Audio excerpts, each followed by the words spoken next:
ایک دوست نے اپنے ایک دوسرے دوست سے قرض لیا اور قرض لینے کے بعد جو ٹائم تھا وہ پورا ہو گیا. اب پیسے اس نے نہیں لوٹائے. بڑی کوشش کی اس نے کہ بھائی میری رقم واپس دے دیں. اس نے نہیں دیا. اب وہ یہ کیس لے کر عدالت میں چلا گیا اور جج صاحب سے جا کر اس نے کہا کہ اس نے میرے پیسے دینے اور یہ میری رقم نہیں لوٹا رہا. تو جج صاحب نے کہا کہ تمہارے پاس 30 دن ہیں, ودن 30 days تم نے اس کے پیسے واپس لوٹانے ہیں ورنہ پھر تمہارے خلاف فیصلہ ہو جائے گا. تو وہ شخص گھر گیا. اب اس نے کیا کیا, اس نے صبح سے لے کر شام تک درود پاک پڑھنا شروع کر دیے. 1 دن 2 دن 3 دن 27 دن ہو گئے. وہ درود پڑھتا رہا اور انتظار کرتا رہا. پیسے تو تھے نہیں, 30ویں دن عدالت میں پیش ہونا تھا. 27 دن گزر گئے, 28ویں رات آ گئی. خواب میں اس کو کسی نے آواز دی کہ گھبراؤ نہیں, تمہارا قرض ادا ہو جائے گا. اگلے دن پھر درود پاک پڑھتا رہا. اب نبی پاک کی خواب میں زیارت ہوئی. آقا علیہ الصلوۃ والسلام تشریف لائے, فرمایا گھبراؤ نہیں, تمہارا قرض ادا ہو جائے گا. تم علی بن عیسیٰ وزیر کے پاس جاؤ اور اس سے کہو وہ تمہارا قرض ادا کر دے گا. اب جب صبح اٹھا تو بہت خوش کہ نبی پاک کی زیارت مجھے ہو گئی. لیکن پھر خیال آیا کہ میں اگر وزیر صاحب کے پاس گیا اور انہوں نے مجھ سے کوئی ایویڈنس مانگ لیا, کوئی پروف مانگا کہ میں کیسے مان لوں تمہیں نبی پاک نے بھیجا ہے, تو اس بات پر تو میرے پاس کوئی دلیل نہیں ہے. اب 30ویں رات آ گئی, آخری رات ہے, صبح عدالت میں جانا ہے. درود پاک پڑھتے پڑھتے سو گیا. سرور کائنات علیہ الصلوۃ والسلام نے خواب میں پھر کرم فرمایا. فرمایا علی بن عیسیٰ وزیر کے پاس جاؤ, وہ تمہارا قرض ادا کر دے گا. کہ حضور میں چلا تو جاتا, مگر اگر وہ مجھ سے کوئی پروف مانگتا, کوئی ایویڈنس مانگتا تو میں کیا جواب دیتا. پیارے آقا علیہ الصلوۃ والسلام نے فرمایا کہ ایسا کرو, اسے یہ کہنا کہ آپ کا ایک راز ہے جو آپ جانتے ہیں اور رب جانتا ہے, اور وہ راز یہ ہے کہ آپ روزانہ فجر کے بعد 5000 بار درود پاک پڑھتے ہیں, اور جب تک درود پاک مکمل نہیں ہوتے آپ کسی سے بات نہیں کرتے. اب جب صبح اٹھا تو بہت مطمئن کہ اب تو دلیل بھی آ گئی ہے. پہنچ گیا صبح علی بن عیسیٰ وزیر کے پاس. اس کا دربار لگا ہوا ہے. اس نے پیغام بھجوایا کہ میں علی بن عیسیٰ وزیر صاحب سے اکیلے میں ملنا چاہتا ہوں, پیغام لایا ہوں. درباری نے آ کر پوچھا, وزیر صاحب پوچھ رہے ہیں کس کا پیغام لایا ہو؟ کہا میں نبی پاک علیہ الصلوۃ والسلام کا پیغام لایا ہوں. فوراً وزیر صاحب نے بلا لیا. کہا فرمائیے. کہا مجھے میرے آقا علیہ الصلوۃ والسلام نے کہا ہے کہ آپ میرا قرض ادا کر دیں. میں 3000 دینار کا مقروض ہوں. Today is the last day in the court. آج مجھے کورٹ میں پیش ہونا ہے. اگر آج میں نے اپنا قرض ادا نہ کیا تو مجھے جو ہے وہ سزا ہو سکتی ہے. علی بن عیسیٰ کہتا ہے میں بالکل آپ کا قرض تو ادا کر سکتا ہوں, مگر مجھے کیسے پتہ چلے, کوئی دلیل ہے, کوئی پروف ہے کہ آپ کو نبی پاک علیہ الصلوۃ والسلام نے بھیجا ہے؟ کہتا ہے ہاں, خالی ہاتھ نہیں آیا, آقا نے دلیل بھی عطا فرمائی ہے. اچھا بتائیے کیا دلیل ہے؟ کا دلیل یہ ہے کہ آپ کا ایک راز ہے جو صرف آپ جانتے ہیں اور آپ کا رب جانتا ہے. 5000 ٹائمز ڈیلی آپ درود پاک پڑھتے ہیں فجر کے بعد, اور جب تک یہ درود پورے نہیں ہوتے آپ کسی سے بات نہیں کرتے. آپ ذرا پہلے تھوڑی دیر کے لیے امیجن کریں کہ جو وزیر 5000 بار روز درود پڑھتا ہوگا وہ عاشق رسول کیسا ہوگا. اس کی تو لاٹری نکل آئی نا, وہ تو خوشی سے جھوم اٹھا, کہتا مرحبا یا رسول اللہ, میرے درود پاک قبول ہو گئے, بہت خوش. اب ابھی بیٹھے ہیں آپ, کمرے میں گیا, واپس آیا اور 3000 نہیں 9000 دینار لے کر آیا. کہتے 3000 تو نبی پاک کا حکم, مرحبا یا رسول اللہ, 3000 اور لیجیے, آپ نے اتنی اچھی خبر مجھے سنائی, اتنا پیارا خواب سنایا, آپ کے قدم میرے گھر تک آئے, اور 3000 مزید لے جائیے, اس سے اپنے بچوں کے لیے کوئی کاروبار شروع کیجیے, اور ایک وعدہ بھی کیجیے زندگی میں آئندہ جب بھی آپ کو کوئی ضرورت پڑے گی نا, آپ میرے پاس آئیں گے, میں آپ کا بھائی ہوں. اب یہ دیوانہ بڑا خوش ہو کر عدالت پہنچا. اچھا everybody expecting over there, سب یہ سوچ رہے تھے کہ یہ اس نے آج گرفتار ہی ہونا ہے, کیونکہ تھا ہی کچھ نہیں اس کے پاس, پہلے ہی کہہ دیا تھا کہ میں کولیپس ہو گیا ہوں. اب عدالت میں جاتے ہی اسے 3000 دینار جج صاحب کو دے دی کہ صاحب اس کا میرا قرضہ ادا کر دیں, میں جو ہے وہ اپنے قرضے سے بری ہونا چاہتا ہوں. جج صاحب ہوتے ہیں, انہوں نے کہا قرضہ تو ادا کر دیں گے, پہلے بتاؤ پیسے لائے کدھر سے ہو؟ تم تو کہتے تھے پیسے نہیں تھے تمہارے پاس, اتنی بڑی رقم کیسے انتظام کی؟ اب بھری عدالت میں گویا اس نے زبان حال سے یہ کہا کہ اتنا دیا سرکار نے مجھ کو, اتنی میری اوقات نہیں, یہ تو کرم ہے ان کا ورنہ مجھ میں تو ایسی بات نہیں. اب اس نے بھری عدالت میں پورا واقعہ سنایا کہ میں نے تو کچھ نہیں کیا, آقا خواب میں تشریف لائے, میں وزیر صاحب کے پاس گیا, انہوں نے یہ پیسے دیے. سنو اس زمانے کے جج بھی کیسے ہوتے تھے. وہ جج دوران عدالت اپنے کرسی سے اٹھ کر کمرے میں چلا گیا. تھوڑی دیر بعد جج صاحب واپس آئے اور 3000 دینار اس کے ہاتھ میں دیتے ہیں. کیا سارا ثواب علی بن عیسیٰ لے جائے گا؟ میں بھی تو آقا کا امتی ہوں, تمہارا قرضہ میں ادا کرتا ہوں.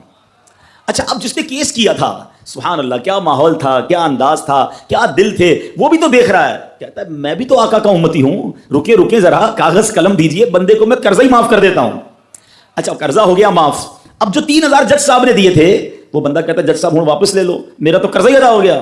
تو جج صاحب کہتے ہیں جو پیسے آقا کے نام پر نکال دیے میں نے واپس نہیں لینے, یہ سارے تم ہی لے جاؤ. اب یہ 12000 دینار لے کر یہ عاشق رسول جھومتا ہوا اپنے گھر پر جا رہا ہے۔ اے میرے پیارے اسلامی بھائیوں، ایک رات پہلے ایک سنگل پینی اس کے پاس نہیں ہے، اور اگلے دن 12,000 دینار ہیں۔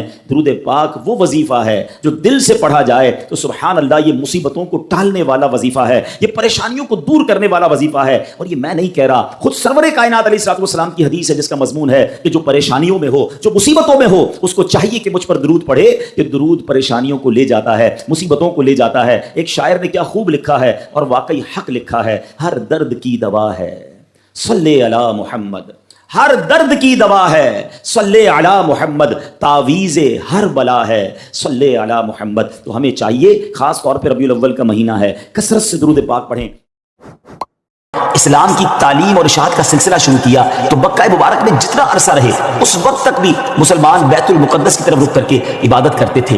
پھر نبی پاک علیہ الصلوۃ والسلام نے مدینے کی طرف ہجرت فرمائی، اور ہجرت کے بعد مدینہ منورہ میں بھی مسلمان 16 یا 17 مہینے تک بیت المقدس کی طرف رخ کر کے نمازیں پڑھتے رہے۔ ہجرت کے 1 سال 5.5 مہینے کے بعد 15ویں رجب پیر کے دن مسجد بنی سلمہ میں نماز ظہر کے درمیان قبلے کی تبدیلی ہوئی، اور اللہ پاک نے پیارے آقا علیہ الصلوۃ والسلام کی خواہش کے مطابق مسلمانوں کا جو کعبہ ہے، قبلہ ہے، وہ کعبہ کو فرما دیا، اور اب مسلمان کعبے کی طرف رک کر کے نماز ادا کرنے لگے۔ اس مقام پر آج بھی مسجد قبلتین قائم ہے۔ حضرت سلیمان علیہ السلام کے بعد بنی اسرائیل کے زوال کے ساتھ ہی بنی اسرائیل 2 حصوں میں منقسم ہو گئے، تقسیم ہو گئے۔ ہیکل سلیمانی کی عزت میں بھی کمی آ گئی۔ ویسے تو ہیکل سلیمانی پر کئی حملے ہوئے، مگر ایران کے بادشاہ بخت نصر نے جو فلسطین پر حملہ کیا تھا، اس نے ہیکل سلیمانی کو مکمل طور پر مسمار کر دیا اور بڑے پیمانے پر یہودیوں کا قتل عام کیا، تورات جلا دی گئی، اور اس وقت یہودی غلاموں کو دریائے فرات کے کنارے آباد کیا گیا، اور انہوں نے اس بستی کا نام تل ابیب رکھا۔ اس کے بعد ایران کے پہلے کسرا خسرو نے یہودیوں کو واپس فلسطین جانے کی اجازت دے دی، تب وہ جنوبی فلسطین میں آ کر آباد ہوئے اور ہیکل سلیمانی کی عصر نو تعمیر کی، مگر یہ تعمیر بھی زیادہ عرصے قائم نہ رہ سکی، اور 70 عیسوی میں روم کے بادشاہ توتس نے ایک مرتبہ پھر ہیکل سلیمانی پر حملہ کیا، اسے مسمار کر دیا، اور یہودیوں کو فلسطین کے جنوبی حصے سے نکال دیا۔ یہ فلسطین مکمل طور پر یہود سے خالی ہو گیا تھا۔ حضرت عمر فاروق رضی اللہ تعالیٰ عنہ کے عہد خلافت میں جب فلسطین فتح کیا گیا، اس وقت وہاں عربی النسل قبائل آباد تھے۔ اسلامی لشکر کے سپہ سالار سیدنا ابو عبیدہ بن جراح رضی اللہ تعالیٰ عنہ نے فتح یرموک کے بعد اسلامی لشکر کے ساتھ آپ دمشق آ چکے تھے۔ آپ نے اپنے اصحاب سے مشورہ کیا کہ قیصاریہ روانہ ہو یا بیت المقدس۔ حضرت سیدنا معاذ بن جبل رضی اللہ تعالیٰ عنہ کے مشورے پر عمل کرتے ہوئے سیدنا فاروق اعظم رضی اللہ تعالیٰ عنہ کی بارگاہ میں ایک مکتوب روانہ کیا گیا، دونوں شہروں میں سے کس شہر کا انتخاب کیا جائے۔ سیدنا فاروق اعظم رضی اللہ تعالیٰ عنہ نے جلیل القدر صحابہ کرام علیہ رضوان سے جب مشورہ کیا تو مولا علی شیر خدا کرم اللہ تعالیٰ وجہ کریم نے فرمایا کہ اے امیر المومنین، آپ اسلامی لشکر کو بیت المقدس کی طرف روانگی کا حکم دیں، وہ پہلے بیت المقدس کو فتح کرے پھر قیصاریہ کی طرف جائیں، کیونکہ رسول پاک علیہ السلام نے پہلے مجھے بیت المقدس کی فتح اور بعد میں قیصاریہ کی فتح کی خوشخبری دی تھی۔ یہ سن کر سیدنا فاروق اعظم رضی اللہ تعالیٰ نے فرمایا اے ابو الحسن، آپ نے سچ کہا۔ پھر سیدنا ابو عبیدہ بن جراح رضی اللہ تعالیٰ کی طرف پہلے بیت المقدس اور پھر قیصاریہ روانگی کا حکم لکھ کر روانہ کر دیا۔ ڈیئر ویورز، ہے نا بڑی عجیب داستان، بڑی ایمان افروز داستان۔ سیدنا ابو عبیدہ بن جراح رضی اللہ تعالیٰ کو جیسے ہی امیر المومنین کا مکتوب ملا، آپ نے روزانہ 5000 مجاہدین لشکر بیت المقدس روانہ شروع کر دیے، یعنی 5000 مجاہدین ڈیلی روانہ ہوئے۔ بیت المقدس کا جو قلعہ تھا، جو فورٹ تھا، وہ بڑا مضبوط تھا۔ رومیوں نے یرموک کا حال سن کر پوری تیاری کر رکھی تھی۔ اسلامی لشکر کے جاتے ہی انہوں نے قلعے کا محاصرہ کیا، اس کو سراؤنڈ کر لیا۔ حضرت ابو عبیدہ بن جراح رضی اللہ تعالیٰ کے حکم سے روزانہ اس فورٹ پر، اس قلعے پر حملہ کیا جاتا۔ 11 دن تک حملہ کرتے رہے، مگر کوئی خاص پیش رفت نہ ہوئی، کوئی پروگرس نہ ہو رہی تھی۔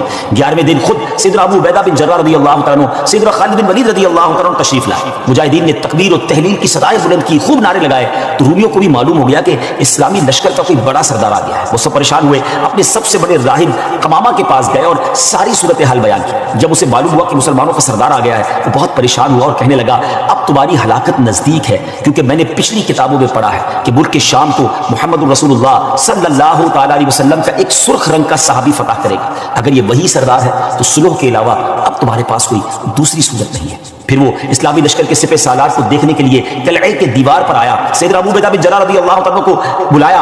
آپ رضی اللہ تعالیٰ جب آگے گئے تو ان سے بھی وہی بات کی۔ حضرت ابو عبیدہ بن جراح نے کہا یا تو تم اسلام قبول کر لو یا جزیہ دے کر امان حاصل کر لو، پھر ہم سے جنگ کرنے کے لیے تیار ہو جائے۔ لیکن اس راہب قمامہ نے سیدنا ابو عبیدہ بن جراح رضی اللہ تعالیٰ کی بات کا کوئی جواب نہ دیا، فقط خاموشی سے وہ بس آپ کو دیکھتا رہا اور پھر واپس چلا گیا۔ اس نے اپنی قوم سے کہا کہ یہ وہ شخص نہیں ہے جس کے بارے میں میں نے کتابوں میں پڑھا ہے، لہذا تم ان سے جنگ کرتے رہو، یہ تمہارا بال بھی بیکار نہیں کر سکتے۔ سیدنا ابو عبیدہ بن جراح رضی اللہ تعالیٰ عنہ نے بھی وہاں سے واپس آ کر اسلامی لشکر کو جنگ کا حکم دے دیا۔ روزانہ اسلامی لشکر اس فورٹ پر، اس قلعے پر حملہ کرتا، رومی تیروں کی برسات کرتے، دونوں طرف سے جانی نقصان بھی ہوتا، سپاہی زخمی بھی ہوتے۔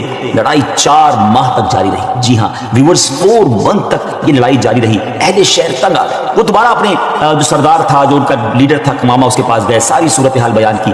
وہ نصرانی راہب جو تھا وہ پھر قلعے کی دیوار پر آیا اور سیدنا ابو عبیدہ بن جراح رضی اللہ تعالیٰ عنہ سے کہنے لگا کہ ہم ہر حال میں تم سے جنگ کریں گے، البتہ ہمارے شہر کو صرف ایک ہی شخص فتح کرے گا جس کے اوصاف ہماری کتابوں میں لکھے ہوئے ہیں، وہ تم نہیں ہو۔ سیدنا ابو عبیدہ بن جراح رضی اللہ تعالیٰ نے فرمایا کہ تمہاری کتابوں میں اس کے کیا اوصاف لکھے ہوئے ہیں؟ اس نے کہا وہ ہم تمہیں نہیں بتائیں گے، البتہ اسے دیکھ کر ہم فوراً پہچان لیں گے کہ یہ وہی شخص ہے۔ ہاں اگر تم اس کا نام جاننا چاہتے ہو تو ہم اس کا نام بتا سکتے ہیں۔ اللہ اکبر، ان کی کتابوں میں اس صحابی کا نام بھی موجود ہے۔ آپ رضی اللہ تعالیٰ نے فرمایا کہ ٹھیک ہے تم اس کا نام ہی بتا دو۔ اس نصرانی راہب نے کہا کہ جو شخص ہمارے اس شہر کو فتح کرے گا وہ محمد رسول اللہ صلی اللہ علیہ وسلم کا صحابی ہوگا، اور اس کا نام عمر بن خطاب ہے جو فاروق کے لقب سے مشہور ہوگا، اور وہ نہایت سخت گیر ہوگا، اللہ کے کاموں میں کسی ملامت کرنے والے کی ملامت کی پرواہ نہ کرے گا۔ سیدنا ابو عبیدہ بن جراح رضی اللہ تعالیٰ نے جیسے ہی یہ سنا